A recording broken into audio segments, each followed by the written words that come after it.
Hey friends, good Monday morning. Lois East with Ellie Grace's Attic.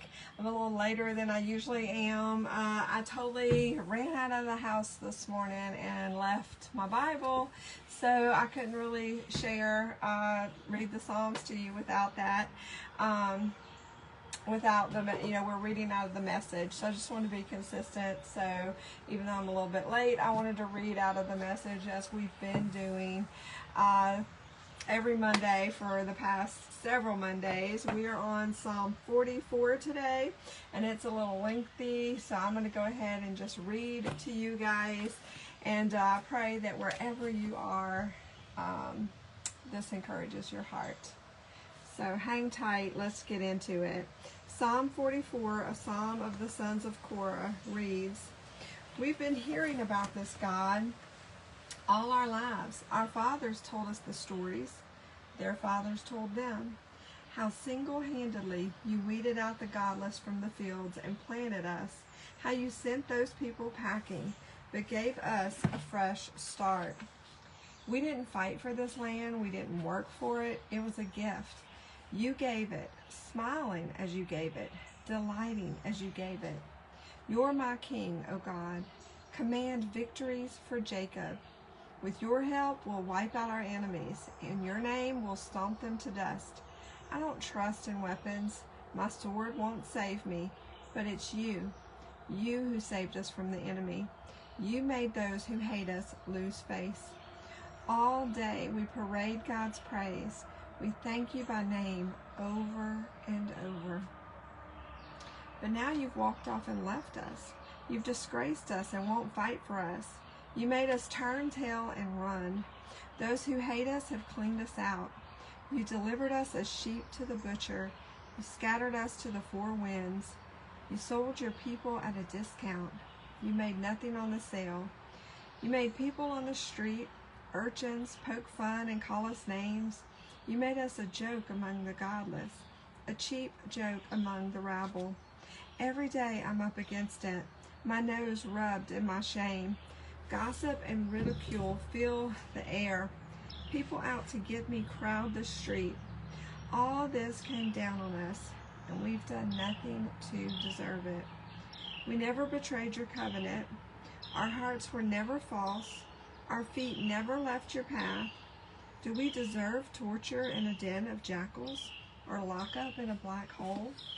If we had forgotten to pray to our God, or made fools of ourselves with store-bought gods, wouldn't God have figured this out? We can't hide things from him. No, you decided to make us martyrs, lambs assigned for sacrifice each day.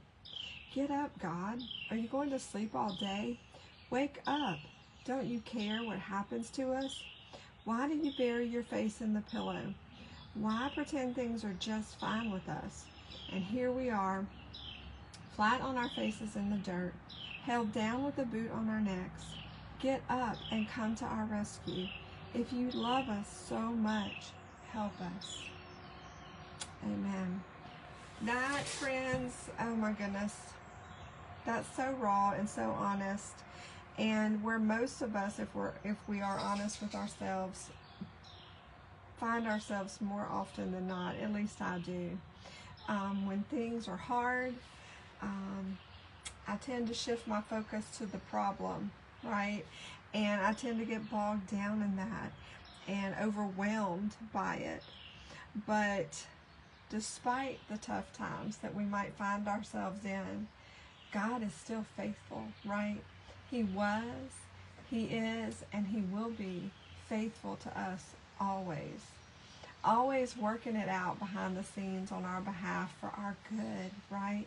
If we stay faithful, as the writer says here, they did nothing wrong, but they found themselves in a little bit of trouble, right? In some tough times. And they started looking back, and that's what we got to do. Put our eyes on the Lord. Look back at all the many victories and triumphs that he has already brought you through, and focus on his goodness and his faithfulness and all of his mighty works in your life. And your perspective is going to change, And like, he knows your heart, right? It says we can't hide things from him. But when we shift our eyes from the trouble to the King of Kings, right, to Jesus, our only hope, that's when things are going to start changing for us, right? That's when that peace is going to come over us. Because the fact of the matter is, he didn't promise us unicorns and rainbows, right? He never said we were going to have a life without any trouble. In fact, his word tells us that we will have trouble on this earth, right? But to take heart, because he's overcome the world.